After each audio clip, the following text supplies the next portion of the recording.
నీకు ప్రార్థన చేస్తున్నాం. దేవుని వాక్యంలో మనం ఆలోచించినట్లుగా సమయం నేను స్థలానికి వెళ్ళినప్పుడు విశాఖపట్నం నుండి మా ప్రేమించుకోవడం ఫోన్ చేసి చిన్న ప్రార్థన చెప్పాడు. ఏమిటి అంటే ఈ ఉదయకాల సమయం విశాఖపట్నంలో భూకంపం వచ్చి కొద్దిగా సేపు భూమి కనిపించింది కనుక ప్రాంత ప్రజల క్షేమం కొరకు మీరు ప్రార్థన చేయండి అని ఫోన్ చేసి తెలియపరిచారు. అందులో బట్టి అందరూ భూమి మీద ఏర్పడే ప్రకృతి వైపరీత్యాలు అవి మానవుని చేతుల్లో ఉండవు, ప్రభుత్వం చేతుల్లో ఉండవు. ఏ క్షణంలో ఏం జరుగుతుందో తెలియదు. కనుక మనవాళ్ళు ఉన్న స్థలాలలో దైవ సన్నిధి కలిగి క్షేమంగా ఉండాలని నిత్యము ప్రార్థించవలసిన వారైన ప్రియ తమ్ముడు కోరిన విధంగా కొద్దిసేపు పట్టణ క్షేమం కొరకు ప్రార్థన చేద్దాం. బైబిల్లో మాట్లాడి దేశమా దేశమా దేశమా నా మాట వినాలి. దేశం అంటే మధ్యకారులు, దేశం అంటే మనుషులు. విశాఖపట్నం ప్రాంతంలో ఏ వీధిలోనికి వెళ్ళినా ఒక విగ్రహారాధన ఉంటుంది. చాలా భయంకరమైనటువంటి విగ్రహారాధన జరిగే ఆ పట్టణం. గడిచిన కాలంలో దేవుడు దర్శించి ఆ పట్టణానికి ఒక వార్నింగ్ ఇచ్చాడు. ఏదేమైనప్పటికీ భూమి మీద మనుషులుగా మనం అశాశ్వత కాలంలో నివాసం కలిగి ఉంటున్నాం. అశాశ్వత కాలంలో ఈ నివాసం ఉంటున్న ఈ భూమి మీద ప్రతి క్షణం దేవుడు క్షేమం ఇస్తేనే మనం ముందుకు వెళ్ళగలం. కనుక చిన్న ప్రార్థన చేసుకుని నేను వాక్య ధ్యానాన్ని మనం ధ్యానం చేయబోతున్నాం. తల వచ్చి ప్రార్థన చేసుకున్నాం. ప్రార్థన మొదటిగా ప్రేమించిన మా ప్రియ పరలోకపు ఘనమైన శ్రేష్టమైన పరిశుద్ధమైన నామములో వేసుకోవాలనుకుంటున్నాం. గడిచిన వారం నుండి ఈ వారం వరకు నేను చదువుని వెంటనేలో మమ్మల్ని బలపరిచి భద్రపరిచి క్షేమనిచ్చిన తీసుకోవాలనుకుంటున్నాను. ఉదయకాల సమయం విశాఖపట్నంలో ఏర్పడినటువంటి భూకంప తీవ్రతను బట్టి ఈ సముద్రంలో నాశనం చేసుకుంటున్నా ఆ ప్రాంత ప్రజలకు మేము క్షేమంగా ఉన్నది. ఈ స్థలంలో మేము క్షేమంగా ఉన్నాం. క్షేమాధారమైన దేవుడుగా ఇంతకాలం మీరు మమ్మల్ని నడిపించారు. ఆయన ఆ యొక్క అనుభవాన్ని గుర్తించగలిగిన అనుభవం మీరు మాకు ముందు నడిపిస్తున్న క్రమాన్ని జ్ఞాపకం చేసుకుంటున్నా. ఆ ప్రాంత ప్రజలకు ఏ విధమైనటువంటి ఆయన ఆనందము జరగకుండా మీ కాపుగా ప్రజలకు తోడుగలించి మీరే వైకుంఠి బిడ్డలందరూ కూడా మీ బిడ్డలుగా అంగీకరించినట్లుగా ఆయన దినం మీరు సహాయం చేయండి. దేవా వినుబడిన దాసుడు చేరిన మీ పిల్లలు మేమందరం కొద్దిసేపు మీ ఆధీనంలో మీ మాటలు విన్నట్లుగా మీరే మమ్మల్ని అందరినీ మీ ఆధీనంలో ఉంచుకుని ముందుకు నడిపించుకొని రక్షకుడైన యేసు నామమున అడిగి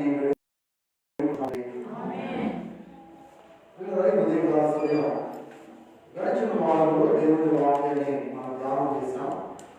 ప్రకటన గ్రంథం 4వ అధ్యాయ ధ్యానం.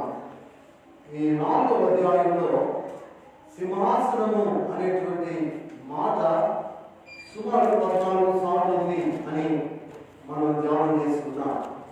ప్రకటన గ్రంథాన్ని దేవుని సింహాసన గ్రంథం అని కూడా పిలుస్తారు అని మనం నేర్చుకున్నాం. మన భూమి మీద ఎంతకాలం ఉన్నా భూమి విడిచిన తరువాత దేవుని సింహాసనం ముందు నిలువబడాలి. కనుక ఆ సింహాసనం ముందు నిలువబడుటకు తగిన అర్హతను దేవుడిస్తూ ఆ సింహాసనం యొక్క గొప్పతనాన్ని ఆనాడు పద్మాసు ద్వీపంలో యేసును గురించిన సాక్ష్యం దేవుని వాక్యము నిమిత్తం ఆ పద్మాసు ద్వీపంలో ఆ శిక్షను అనుభవిస్తున్న యోహానుకు దర్శనమిచ్చి ఈ ప్రకటన గ్రంథాన్ని బైబిల్లో దేవుడు నిక్షిప్తం చేసినట్టు వాక్యంలో మనం చూస్తున్నాం. వీళ్ళు గడిచిన వాడు పరలోకంలో ఒక తలుపు తెరవబడిందని, ఆ తలుపు తెరవబడిన తర్వాత ఒక బూర ధ్వని వలె ఒక స్వరం వినపడగా నన్ను ఎక్కిరమని ఆహ్వానం నేను పొందుతున్నాను అని భక్తుడు యోహాను తన వాక్కులలో నుండి మనకు పరిచయం చేస్తున్నాడు. పైకి ఎక్కి వెళ్ళిన తర్వాత యోహానుకు తెలియపరిచిన విషయాలు ఏమిటి అనగా, దేవుని వాక్యంలో ఇక మీద జరగవలసిన వాటిని యోహానుకు దేవుడు దర్శనమిచ్చి తెలియపరిచినట్లుగా వాక్యంలో మనం ధ్యానం చేసి ఉన్నాం. యోహాను ఆత్మవసుడై ఉన్నాడు. పరలోకంలో ఒక సింహాసనం వేయబడింది. ఆ సింహాసనం మీద ఆసీనుడైన వాడు ఎలా ఉన్నాడో గడిచిన వారం మనం నేర్చుకున్నాం. మనకు భాషకు అందనటువంటి వర్ణించలేనటువంటి అనుభవంలో ఆ గొప్ప తేజస్సు ఉంది కనుక యోహానుకు విధి లేక కొన్ని అమూల్యమైన ముఖ్యములతో సింహాసనం మీద ఆసీనుడైన వారిని పొగుడుతూ చెబుతున్న మాటలు గడిచిన వారం మనం ధ్యానం చేసి ఉన్నాం. దేవుని సింహాసనం మహోన్నతమునకును అధికారమునకును పరిపాలనకును సూచనగా ఉంది అని గడిచిన వారంలో మనం నేర్చుకుంటున్నాం. యోహాను భక్తుడైతే ప్రకటన గ్రంథంలో దేవుని సింహాసనాన్ని మహాధవళమైన సింహాసనం అని చెప్తూ ఉన్నాడు. యెషయా భక్తుడైతే అత్యున్నత సింహాసనం అని అంటూ ఉన్నాడు. దేవుడు యేసు ప్రభువు భూమి మీద శరీరధారిగా ఉన్నప్పుడు శిష్యులకు పరలోక విషయాలు తెలియజేస్తున్న అయితే దేవుని వాక్యంలో మత్తయి సువార్తలో దేవుని వాక్యం చూస్తే ప్రభు శిష్యులతో చెప్పినప్పుడు ఆయన చెప్పిన సింహాసనం మహిమ గల సింహాసనం. యోహాను భక్తుడేమో ధవళమైన మహాసింహాసనాన్ని పరిచయం చేశాడు. తదుపరి యెషయా భక్తుడేమో అత్యున్నతమైన సింహాసనం అని చెప్పాడు. యేసు ప్రభువు తన శిష్యులకు పరలోకము గురించి తెలియపరుస్తూ వేయబడినది మహిమ గల సింహాసనం అని తెలియపరిచినట్లు దేవుని వాక్యంలో మనం చూడగలం. ఆ సింహాసనం ముందు మనం ఎప్పుడు నిలువబడతాం అనంటే ప్రస్తుతం సంఘ కాలంలో ఉన్నాం. ఈ సంఘ యుగం ముగియగానే మనం దేవునిని కలుసుకున్నటకు మనం పైకి కొనిపోబడతాం. దానిని ర్యాప్చర్ అని అంటాం. ఆ ర్యాప్చర్ అనుభవం ద్వారా సంఘము పైకి కొనిపోబడుతుంది. సంఘము పైకి కొనిపోబడినప్పుడు మరి యొక్క యుగము ఆరంభమవుతుంది. మరి యొక్క యుగము ఆరంభమవుతుంది. సంఘ యుగం ముగించబడిన తర్వాత మరి యొక్క యుగము ఆరంభమవుతుంది. ఆ యుగములో ఆ వేయబడిన సింహాసనం ముందు మనం నిలువబడతాం. గడిచిన వారం యోహాను భక్తుడు దేవునిని పొగిడిన 3 రకములైన ప్రశస్తమైన రత్నములు సూర్యకాంతము, జాస్పర్, ఇది తెలుపు రంగులో ఉంటది అని గడిచిన వారం మనం నేర్చుకున్నాం. రెండవది పద్మరాగము. ఈ పద్మరాగము అనంటే సార్దీస్, ఇది ఎరుపు రంగులో ఉంటది అని నేర్చుకున్నాం. తదుపరి మరకతము, ఎమరాల్డ్, ఇది ఆకుపచ్చ రంగులో ఉంటది అని మనం నేర్చుకున్నాం.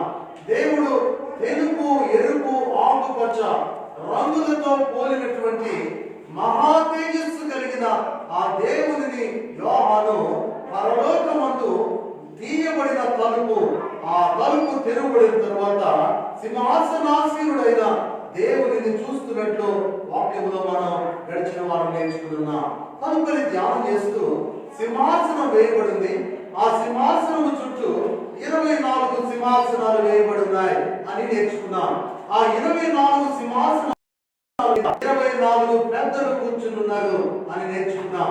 ఆ 24 పెద్దలు ఎవరు అని అంటే ఆ గోత్రాలలో అనగా 12 గోత్రాల పెద్దలను 12 అపోస్తులు కూర్చుని ఉన్నట్లుగా గడిచిన వారం వాక్యాన్ని మనం నేర్చుకుని ఉన్నాం. ఈ దినం దేవుని వాక్యంలో ఆ పెద్దలు సువర్ణ కిరీటం పెట్టుకున్నారు అని మనం నేర్చుకున్నాం. ఆ దేవుని వాక్యంలో మనం ధ్యానం చేస్తున్నప్పుడు భూమి మీద ఆ మానవ అవతారంలో ఉన్నప్పుడు యేసు ప్రభువు సర్వమానవాళి కొరకు ఆయన ముళ్ళ కిరీటాన్ని పెట్టుకున్నాడు. అయితే పరలోకంలో ప్రభు ఇచ్చే కిరీటాలు గడిచిన వారు నేర్చుకున్నాం. సువర్ణ కిరీటమని, జీవ కిరీటమని, నీతి కిరీటమని, మహిమ కిరీటమని, అక్షయ కిరీటమని, ఈ కిరీటాలన్నిటిని కూడా దేవుడు మనకు దయచేసేవాడు అని మనం నేర్చుకుని ముందుకు సాగుతూ ఉన్నాం. అందుకనే భక్తుడు దావీదు 103వ కీర్తనలో దేవుడు ప్రస్తుత కాలం మనందరికీ దయచేసినటువంటి ఒక కిరీటం ఉంది. అక్కడ దేవుని వాక్యములో కరుణ కటాక్షములు అనేటువంటి కిరీటమును దేవుడు మనకు దయచేసినట్లుగా 103వ కీర్తన ప్రారంభ వచనాలలో మనం చూస్తాం.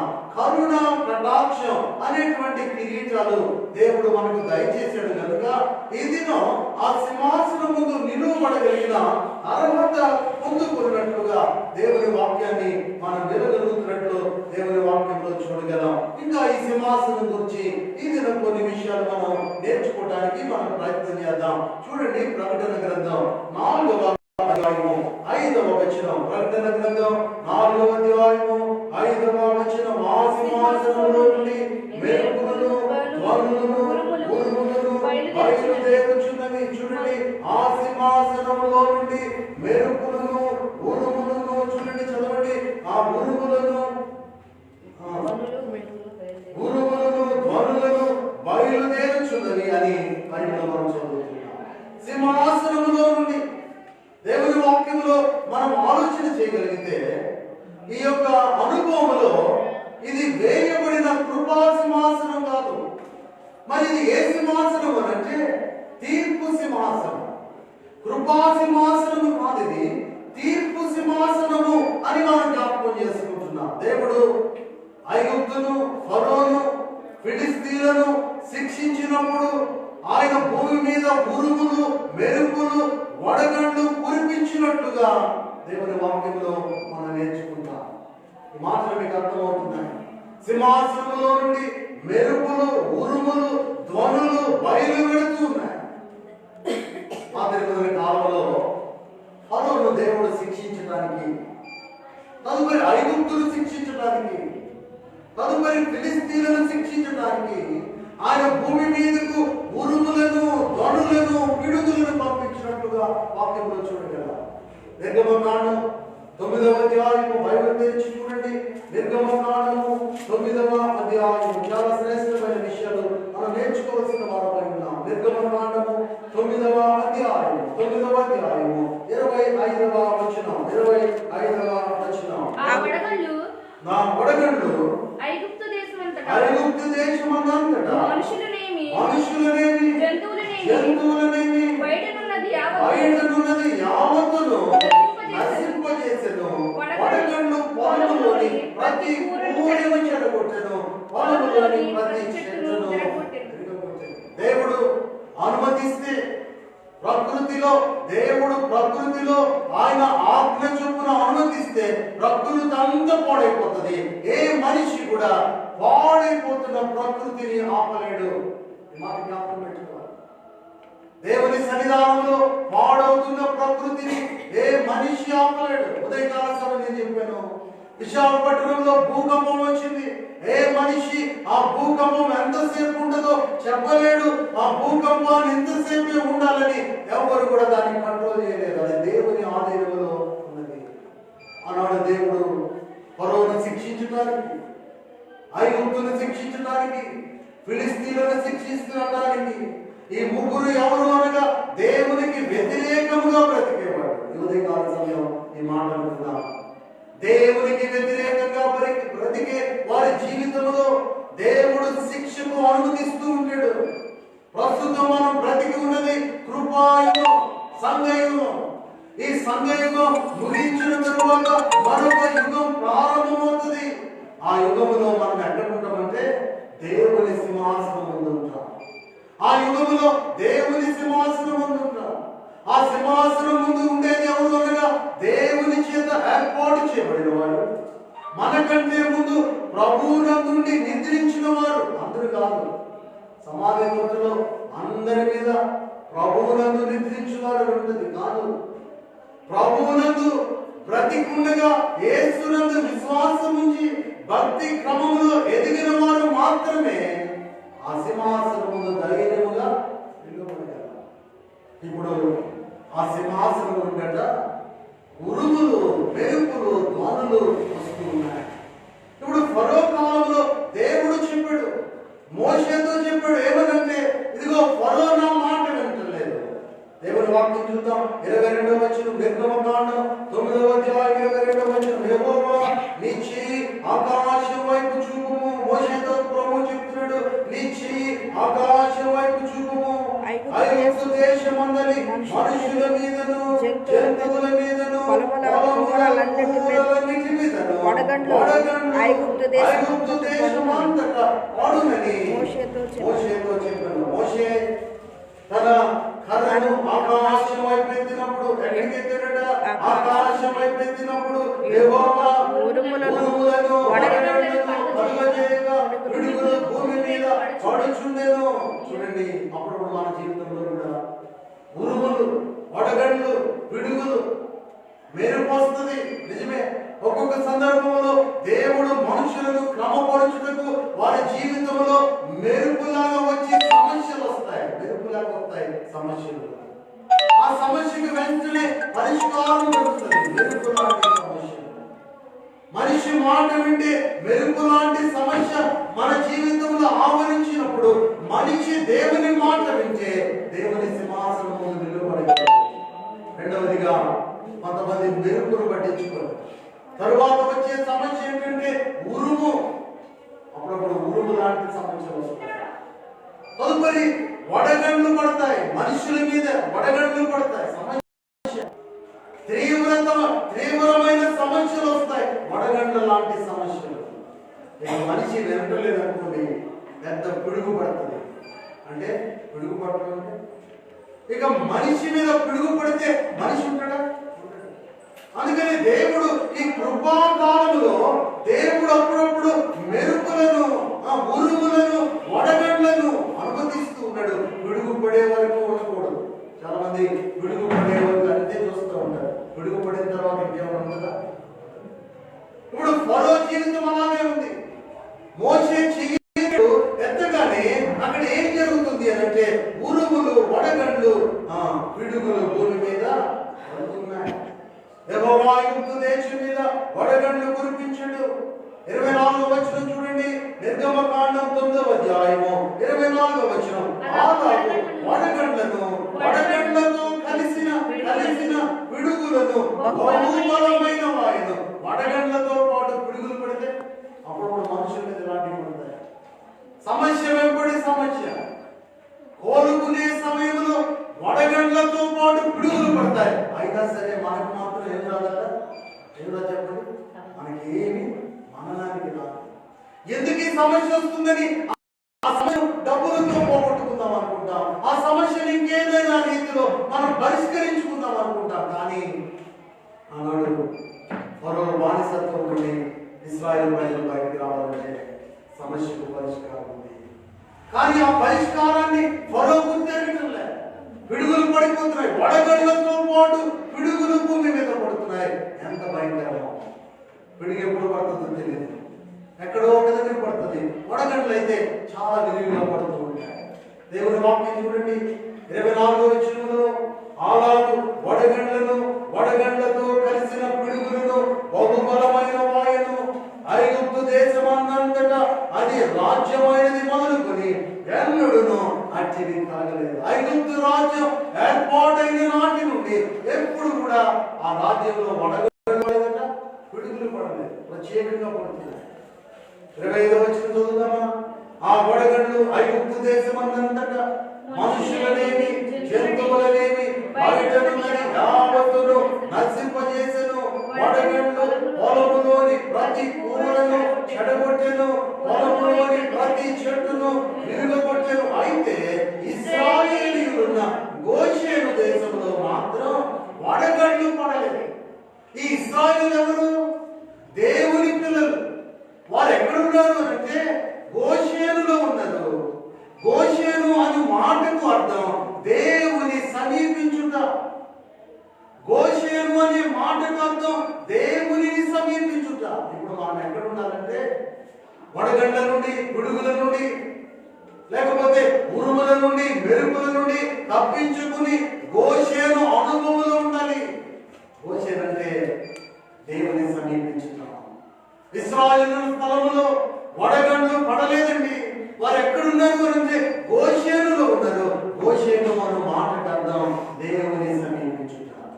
ఇప్పుడు మనం భూమి మీద ఎందుకున్నాం? భూమి మీద ఈ రోజు వరకు ఎందుకు సజీవులుగా ఉన్నాం? దేవుని సమీపించుట కొరకు. ఇప్పుడు నీవు ఊరిలో ఉన్నను, ఉండాలంటే గోషేను అనుభవంలో ఉండాలి. ఏ అనుభవం ఉండాలి? గోషేను. గోషేను అంటే దేవుని సమీపించుట.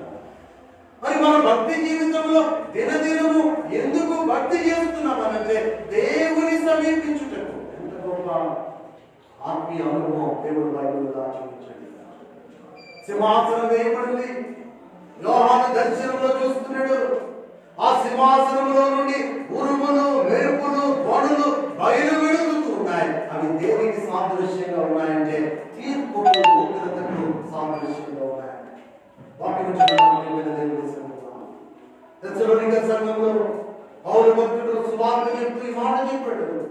ఏలయనగా మీరు రక్షణ పొందుటకే దేవుడు మిమ్మల్ని నియమించదు, కానీ ఉగ్రత పాల్గొనకు దేవుడు నియమించలేదు.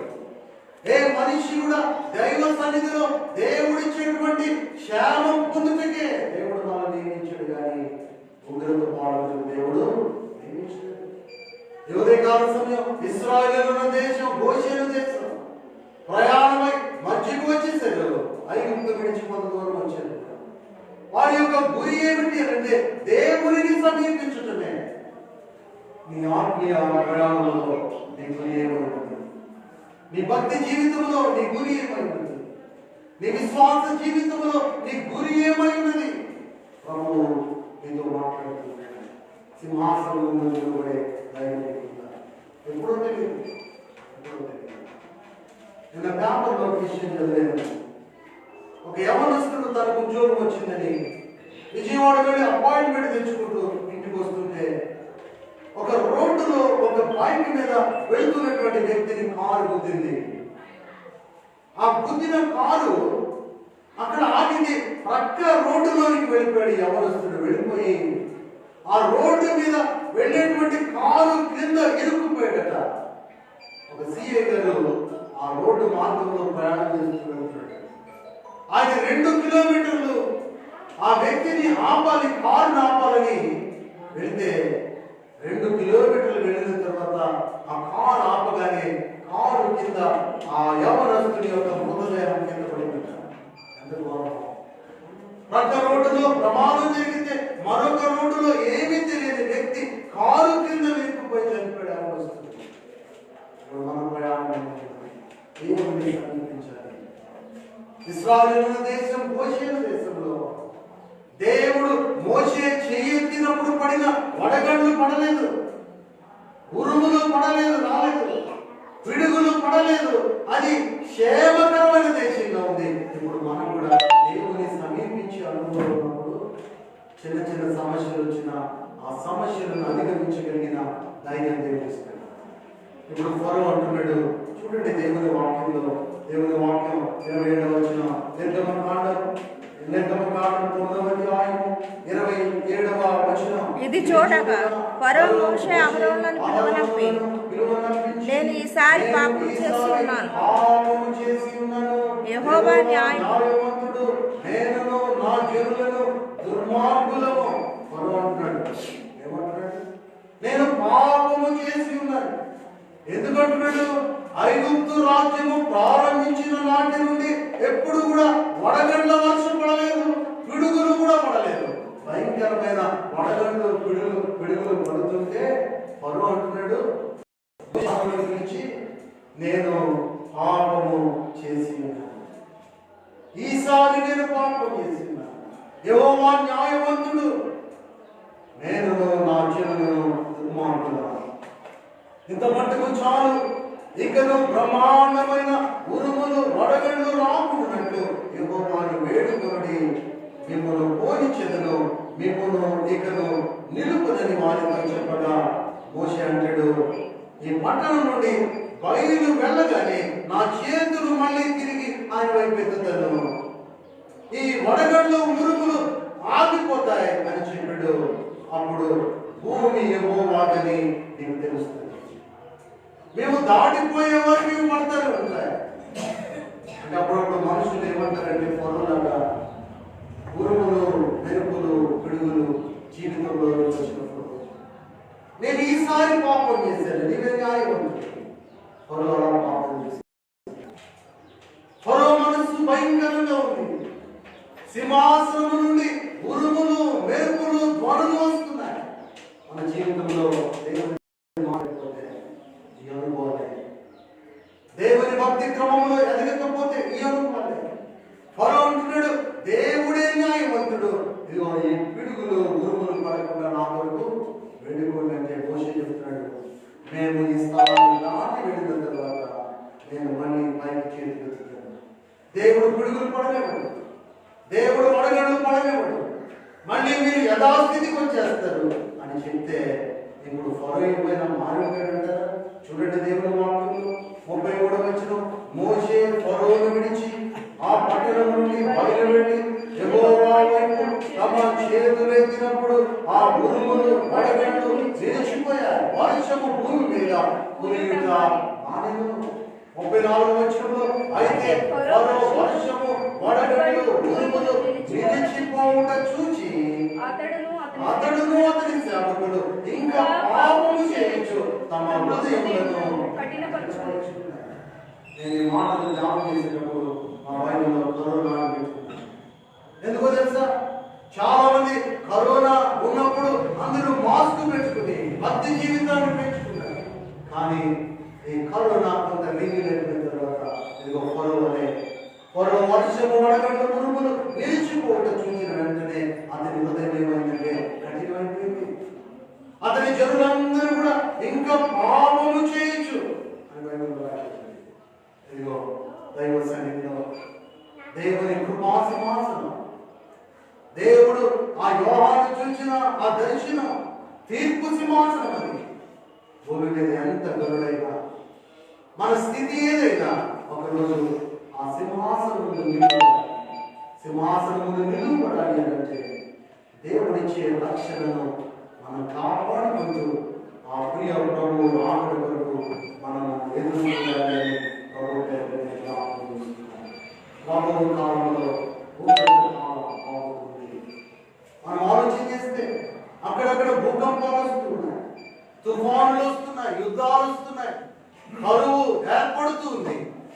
ఆ యొక్క క్రమంలో మనం ఆలోచించవలసిన పని ఏమిటి అంటే దాని నుండి తప్పించుకున్నటకు ఆ క్షణం వరకే ప్రార్థించే దానికంటే ఇగో మోషే అహరోనులు దేవుని ప్రజలైన ఇశ్రాయేలు ప్రజలను నడిపిస్తున్న క్రమంలో వారు గోషేనులో ఉన్నారు. గోషేను అంటే దేవునిని సమీపించడం. మనము నిత్యము కూడా గోషేను అనుభవంలో ఉండాలి. అనగా నా గురి ఏమైనది అనగా దేవుని సమీపించడమే. నా గురి ఏమైనది అనగా దేవుని సింహాసనం ముందు పడాలి అన్నటువంటి గురి కలిగిన భక్తి జీవితం మనం కలిగి ఉన్నప్పుడు దేవుడు మనను దీవిస్తాడు అని ప్రభు పేరిట నేను జ్ఞాపకం చేస్తున్నాను. దేవుని వాక్యం తెరిచి చూడండి. ప్రకటన గ్రంథం 4వ అధ్యాయము. ప్రకటన గ్రంథం 4వ అధ్యాయము దేవుని వాక్యములో 5వ వచనం, ఆ సింహాసనములో నుండి మెరుపులు, ధ్వనులు, ఉరుములు బయలు దేవించున్నవి.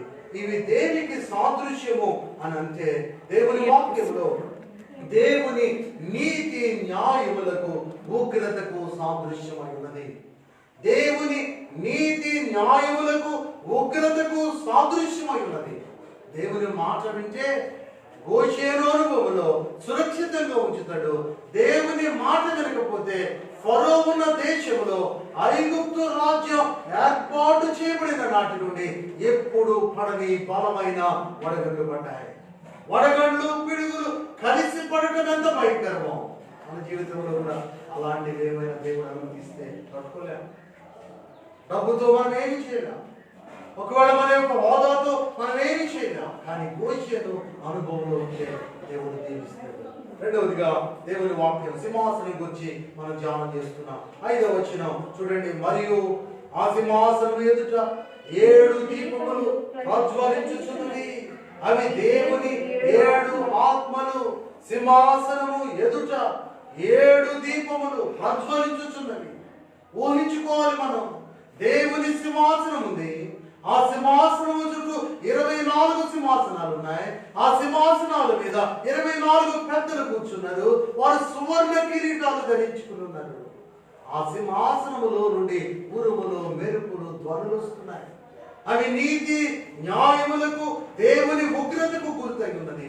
ఇప్పుడు సింహాసనం ఎదుట 7 దీపములు ఉన్నట్లు మనం చూస్తున్నాం. దీపము దానిలో ఉన్న నూనెను బట్టి వెలుగుతుంది. దీపములో నూనె లేకపోతే అది వెలగదు. కనుక ఇప్పుడు ఆ నూనె ఏమిటి అంటే పరిశుద్ధాత్మ. వాక్యంలో రాయబడింది, నరుని ఆత్మ దేవుడు పెట్టిన దీపం. మనలో దేవుడు ఆత్మను పెట్టాడు, అది దీపం. ఆ దీపము వెలిగించబడాలి అంటే పరిశుద్ధాత్ముని సన్నిధికి సూచనగా ఉన్నటువంటి ఆ నూనె మనలో సమృద్ధి. దీపం వెలిగించబడాలంటే పరిశుద్ధాత్ముని దేవుని సన్నిధి మనలో ఉండాలి.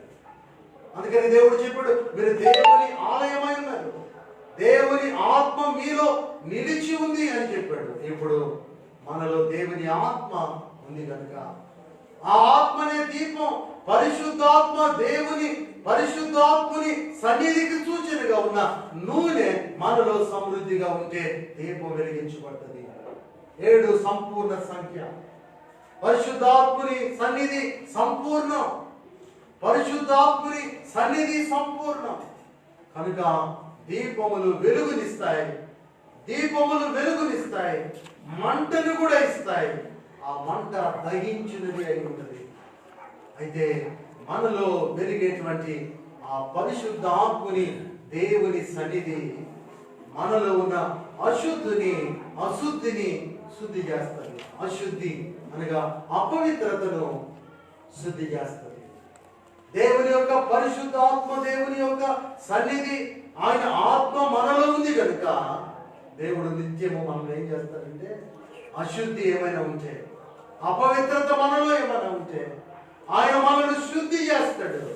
ఆ 7 దీపములు సింహాసనం ఎదుర్చున్నాయి కనుక భూమి మీద మనం బ్రతుకున్నాం. ఆ సింహాసనం ముందు నిలువబడాలి అంటే మనం ఏం చేయాలంటే ప్రతి నిత్యం పరిశుద్ధాత్ముని దేవుని ఆ సన్నిధిని మనం ఆహ్వానిస్తుండాలి. ప్రభువా, నీవు నాలో నివసించు, నీ సన్నిధి చేత నన్ను వెలిగించు, నేను ప్రజ్వలించు దీపం వలె నేను కనబడినట్లు నీవు సహాయం చేయని ప్రార్థన చేయాలి. ఎందుకంటే ఆ సింహాసనం ఎదుట మనం వెలిగే దీపం వలె, శుద్ధి చేయబడిన దీపం వలె నిలువబడాలి అంటే ఆ పరిశుద్ధాత్ముని సన్నిధి మనలో నిలిచి ఉండాలి. దేవుని వాక్యంలో మనం చదువుకున్నాం 5వ వచనంలోనే అవి దేవుని 7 ఆత్మలు. అందుకనే ప్రకటన గ్రంథం 1వ అధ్యాయములో దేవుని వాక్యం చూస్తే 1వ అధ్యాయము 4వ వచనములో 7 సంఘములకు చెప్పి శుభమని చెప్పి రాయినది అని రాయబడింది. అక్కడ ఆ సంఘాలకు చెప్తున్నటువంటి మాటలన్నీ మనం జ్ఞాపకం చేసుకుంటే 7 ఆత్మలు అంటే దేవుని వాక్యంలో యెషయా భక్తుడు ఒక మాట తెలియపరుస్తున్నాడు. యెషయా గ్రంథం 11వ అధ్యాయములో ఆ దేవుని ఆత్మ అనుగ్రహించు 7 వరములు ఉన్నాయి బైబిల్లో. దేవుని ఆత్మ అనుగ్రహించు 7 వరములు, 7 వరములు దేవుని వాక్యం. యెషయా గ్రంథం 11వ అధ్యాయం నేను చదువుతున్నాను. 11వ అధ్యాయము 2వ వచనం. 7 ఆత్మలు, పరలోకములో ఉన్న 7 ఆత్మలు, సింహాసనమందున్న 7 ఆత్మలు. ఈ 7 ఆత్మలు దేవుడు అనుగ్రహించుచున్న అంటే మానవులుగా దేవుడు మనకు అనుగ్రహిస్తున్న 7 వరములకు సూచన. ఈ మాటలు మీరు జ్ఞాపకం పెట్టుకోవాలి. 7 వరములు దేవుడు ఇస్తున్నాడు. మనకు సింహాసనం ముందు నిలువబడాలని దేవుడు మనలో పరిశుద్ధాత్మ దేవుని సన్నిధి ఉంచాడు. తదుపరి 7 ఆత్మలు అనగా 7 వరములు దేవుడు మనకిచ్చాడు. దేవుని ఆత్మ అనుగ్రహించు 7 వరములు. 2వ వచనం చూడండి. యెహోవా ఆత్మ మొదటిది మనకిచ్చే వరము జ్ఞానము, 2వది వివేకము, 3వది ఆలోచన, 4వది బలము, 5వది కింద తెలివి, 6వది భయము, 7వది భక్తి. ఇప్పుడు దేవుని ఆత్మ అనుగ్రహించు సప్త వరములు. చెప్తాం అందరం కలిసి, నాతో చెప్తారా? జ్ఞానము, అందరూ అనండి. జ్ఞానము, రెండవది వివేకము, 3 ఆలోచన, 4 బలము, 5 తెలివి, 6 భయము, 7 భక్తి. ఇవన్నీ 7 సప్త వరములకు సూచన. ఇప్పుడు పరిశుద్ధాత్మ దేవుడు మనతో సింహాసనం గురించి మాట్లాడుతున్నాడు.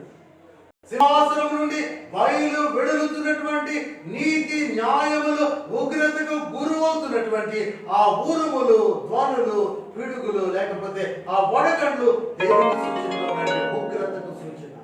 అవి తప్పించుకోవడానికి దేవుడు నీతి న్యాయములను మనకిస్తున్నాడు. రెండవదిగా సింహాసనం ఎదుట 7 దీపాలు ఉన్నాయి. ఆ దీపముల వలె మనం కూడా వెలిగించబడాలి అంటే బ్రతికుండగా మనం పరిశుద్ధాత్మ దేవుని సన్నిధిని మనం కలిగి ఉండాలి. దేవుని ఆత్మ అనుగ్రహించే సప్త వరములను మనం స్వతంత్రించుకుంటే ఆ 7 ఆత్మలు మనలో నిలిచి ఉంటాయి. ఆయన ఇచ్చే జ్ఞానం, బలం, వివేకం, ఆలోచన, తెలివి, భయము, భక్తి, ఇవన్నిటిని స్వతంత్రించుకుంటే దేవుని ముందు నిలబడతారు. తెలివి లేని పశుప్రాయుల వలె, జ్ఞానము లేని అజ్ఞానము కలిగిన వారముగా, ఆలోచన లేకుండా, బుద్ధి మాంద్యం కలిగి, భయము లేకుండా, భక్తి లేకుండా, దేవునికి ఇష్టంగా బ్రతకకుండా ఉంటే సింహాసనం ముందు నిలువబడ, కోర్టులో నిలువబడాలంటే వారెంట్ ఉండాలి, సమన్స్ ఉండాలి. వితౌట్ సమన్, ఆ పోలీస్ వారిచ్చే లేకపోతే అడ్వకేట్ ఇచ్చే సమన్ లేకపోతే జడ్జి ముందు నిలువబడటానికి ఉండదు. ఇప్పుడు మనం ఆ పరలోకపు న్యాయాధిపతి, సర్వలోకానికి సృష్టికర్త అయిన దేవుడు, ఆయన ముందు నిలువబడాలంటే ఏముండాలంటే మనలో దీపం వెలిగించుకోవాలి. దేవుడిచ్చే ఆ సప్త వరములు మనం కలిగి ఉండాలి. అప్పుడు మాత్రమే ఆ సింహాసనం ముందు మనం నిలువబడగలం అని దేవుడు జ్ఞాపకం చేస్తున్న మాటలు మనం చూస్తున్నాం. దేవుని వాక్యంలో ముగింపులోనికి మనం వెళ్తున్నాం. ప్రకటన గ్రంథం 4వ అధ్యాయం, ప్రకటన గ్రంథం 4వ అధ్యాయం 6వ వచనం, మరియు ఆ సింహాసనము ఎదుట స్ఫటికమును పోలిన గాజు వంటి సముద్రం ఉన్నట్టుండెను. ఆ సింహాసనమునకు మధ్యను, సింహాసనము చుట్టూను, ముందు వెనుక కన్నులతో నిండిన 4 జీవులు ఉండేవి. చూడండి, స్ఫటికము పోలిన గాజు వంటి సముద్రం. అది గాజు సముద్రం కాదు, గాజు వంటి సముద్రం. దేవుని వాక్యంలో మనం చూస్తూ ఉన్నాం. ఇది గాజు సముద్రం కాదు కానీ గాజు వంటి సముద్రం. దేవుని వాక్యంలో మనం చూడగలిగితే మోషే, అహరోను, నాదాబు, అబీహులు, ఇశ్రాయేలు పెద్దలలో 70 మంది సీనాయి పర్వతం ఎక్కిపోయి దేవునిని చూచినట్లుగా మన వాక్యంలో చూడగలం. చూడండి, నిర్గమకాండం 24వ అధ్యాయము 9వ వచనం. నిర్గమకాండం 24వ అధ్యాయము 9వ వచనం. చూడండి, 24వ అధ్యాయము 9వ వచనం. తరువాత మోషే అహరోను, నాదాబు, అబీహు, ఇశ్రాయేలీయుల పెద్దలలో 70 మంది ఎక్కిపోయి ఇశ్రాయేలు దేవుని చూచిరి. ఆయన పాదముల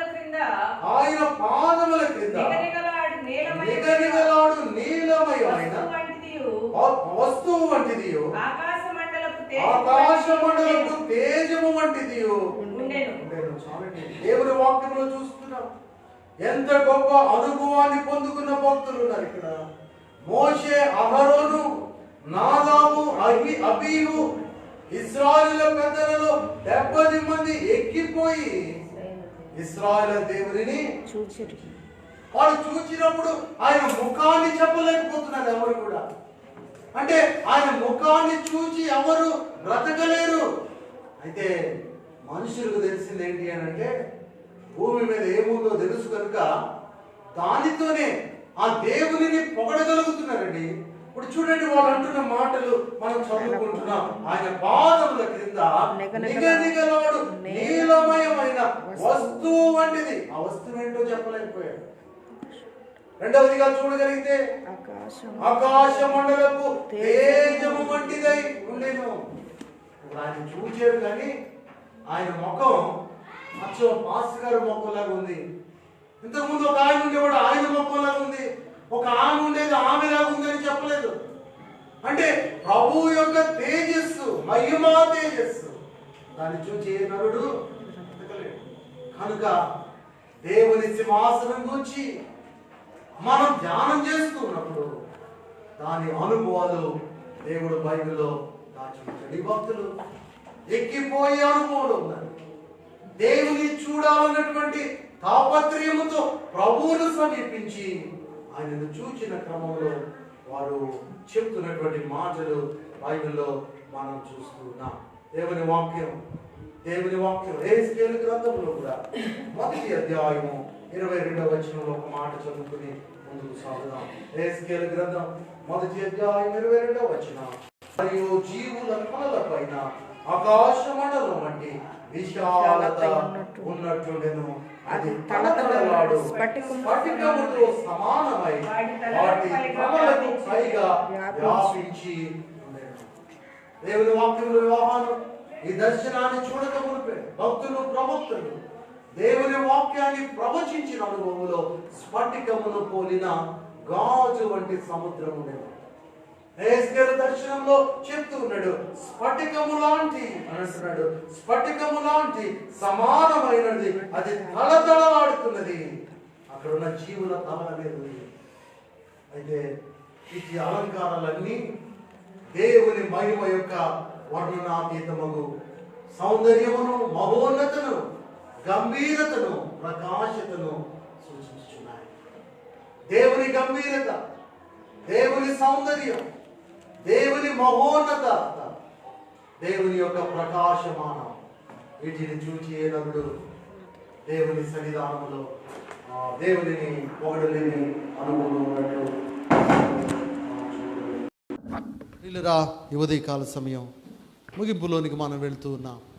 సింహాసనం ముందుండి ఆనాడు యోహాను చూచిన దర్శనం, గొప్ప గంభీరమైనటువంటి విషయాలు బైబిల్లో దేవుడు పొందుపరిచినట్లు వాక్యములో మనం చూడగలం.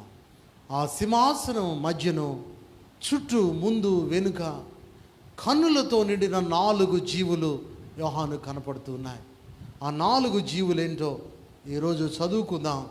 ప్రభు చిత్తమైతే వచ్చే వారం వాటిని మనం ధ్యానం చేద్దాం. బైబిల్ తెరిచి ప్రకటన గ్రంథం 4వ అధ్యాయము, ప్రకటన గ్రంథం 4వ అధ్యాయము 7వ వచనం, 6వ వచనం కింది భాగం నుండి చదవండి. ఆ సింహాసనమునకు మధ్యను సింహాసనము చుట్టూను ముందు వెనుక కన్నులతో నిండిన 4 జీవులుండెను. మొదటి జీవి సింహం వంటిది, 2వ జీవి దూడ వంటిది, 3వ జీవి మనుష్యుని ముఖము వంటి ముఖము గలది, 4వ జీవి ఎగురుచున్న పక్షి రాజు వంటిది. ఈ 4 జీవులు ఏమై ఉన్నాయో, ఈ 4 జీవులు ఎక్కడున్నాయి అనంటే సింహాసనము మధ్యను చుట్టూను ముందు వెనుక కన్నులతో నిండిన 4 జీవులు. ఈ మాటలు మనం వచ్చే వారం ప్రభు చిత్తమైతే వీటిని ధ్యానం చేద్దాం. అప్పటి వరకు ఈ ప్రకటన గ్రంథం 4వ అధ్యాయాన్ని మీరు చదువుతూ ఉండండి. సమయం దొరికినప్పుడు ఎక్కడైనా కూర్చున్నప్పుడు ఈ 4వ అధ్యాయం ఎంతగానో నేటి సంఘం దేవునిని ఆరాధిస్తున్న పిల్లలు తెలుసుకోవటం ప్రాముఖ్యమైన విషయం. లోకంలో అనేక విషయాలు మనం తెలుసుకుంటాం, అవి కేవలం లోక జ్ఞానం కొరకే. కానీ దేవుని వాక్యంలో ఈ సింహాసనం గురించి మనం తెలుసుకుంటే ఆ సింహాసనం ముందు నిలువబడినప్పుడు ఇవన్నీ మాకు పరిచయమే అన్నట్లుగా ప్రభువు మందు ధైర్యంగా నిలువబడగలం. అట్టి కృపలో పరిశుద్ధాత్మ దేవుడు మనల్ని దీవించి ఆశీర్వదించునుగాక. దయచేసి అందరూ లేచి నిలువబడదాం. దేవుని సింహాసనం ముందు నిలువబడినప్పుడు మనం దేవునిని ఆరాధించాలి. దయతో లేచి నిలువబడి అత్యున్నత సింహాసనముపై ఆసీనుడైన దేవా అనే పాట పాడి దేవుని మహిమపరిచి ప్రార్థన చేసుకుందాం.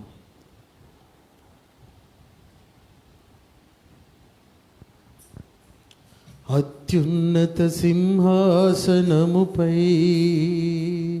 ఆసీనుడవైన నా దేవా, అత్యున్నత సింహాసనముపై ఆసీనుడవైన నా దేవా, అత్యంత ప్రేమా స్వరూపివి నీవే, ఆరాధింతును నిన్నే. అత్యంత ప్రేమా స్వరూపివి నీవే, ఆరాధింతును నిన్నే. హల్లెలూయా, హల్లెలూయా,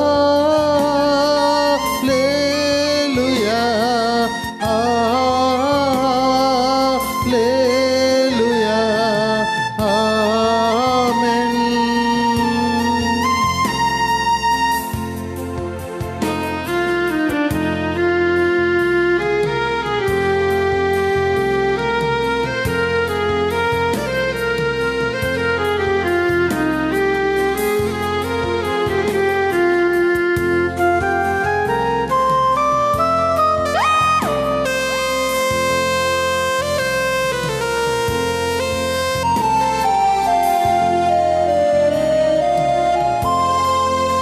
ఆమేన్. అనువాడ స్తోత్రం, అల్ఫా ఒమేగా స్తోత్రం. ఆమేన్. అనువాడ స్తోత్రం, అల్ఫా ఒమేగా స్తోత్రం. మమ్మును కొనిపోవా పొరలో రానున్న మేఘవాహనుడా స్తోత్రం. మమ్మును కొనిపోవా త్వరలో రానున్న మేఘవాహనుడా స్తోత్రం. హల్లెలూయా, హల్లెలూయా, హల్లెలూయా, ఆమేన్.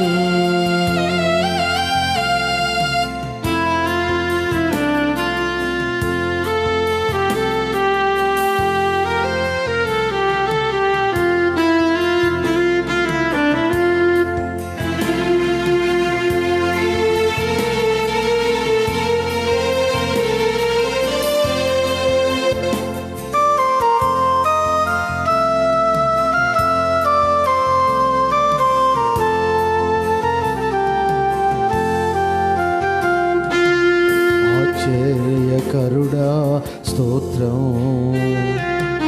ఆలోచనకర్త స్తోత్రం. ఆశ్చర్యకరుడా స్తోత్రం, ఆలోచనకర్త స్తోత్రం. బలమైన దేవా, నిచ్చుడవగు తండ్రి, సమాధానాధిపతి స్తోత్రం. బలమైన దేవా, నిచ్చుడవగు తండ్రి, సమాధానాధిపతి స్తోత్రం. హల్లెలూయా, హల్లెలూయా, హల్లెలూయా, ఆమేన్.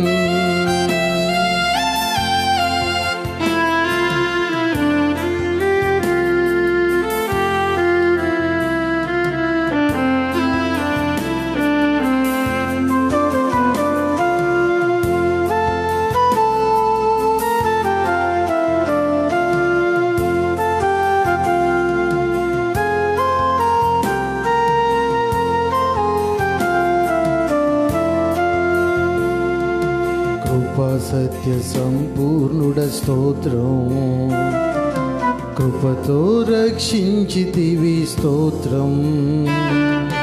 కృపా సత్య సంపూర్ణుడ స్తోత్రం, కృపతో రక్షించితివి స్తోత్రం. నీ రక్తమిచ్చి విమోచించినావే నా రక్షణకర్త స్తోత్రం. నీ రక్తమిచ్చి విమోచించినావే నా రక్షణకర్త స్తోత్రం. ఆహా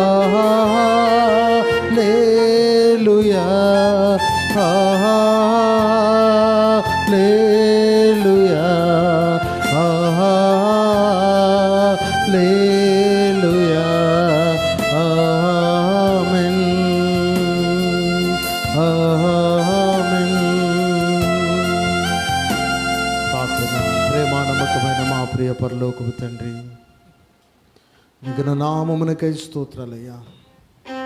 అత్యున్నత సింహాసనం ముందు నిలువబడి ప్రభా, నీవెంత గొప్పవాడవో ఆ గొప్పతనం అంతటిని జ్ఞాపకము చేసుకుని ఆరాధించగలిగిన ఆరాధికులుగా ఆ సింహాసనం ముందు మమ్మల్ని నిలువబెట్టి నీ పిల్లలుగా మమ్మల్ని చేర్చుకున్నట్టుకు తగిన ఆత్మీయ అర్హత దయచేయండి. ఫేస్బుక్ ద్వారా, యూట్యూబ్ ద్వారా ప్రత్యక్షంగా ఈ సంఘాలయంలో కూర్చుని నిన్ను ఆత్మతో సత్యముతో ఆరాధించి నీ మాటల చేత తృప్తిపరచబడిన బిడ్డలందరినీ కూడా దీవించమని, బిడ్డలను ఆశీర్వదించి నీ కృపలో బలపరచమని, మమ్మల్ని అందరినీ నీ సన్నిధానములోనికి పిలువగలిగిన అర్హత పొందుకొని భూమి మీద ఎదురు చూడగలిగిన గోషేను అనుభవంలో ఏ హాని మా దరి చేరకూడనట్లుగా నిత్యము మా చుట్టూ నీ కావలి ఉంచుమని మా ప్రభువు ప్రియ రక్షకుడు యేసు నామమున అడిగి వేడుకుంటున్నాము తండ్రి. ఆమేన్. Please be seated. అందరం కూర్చుందాం. Thank you.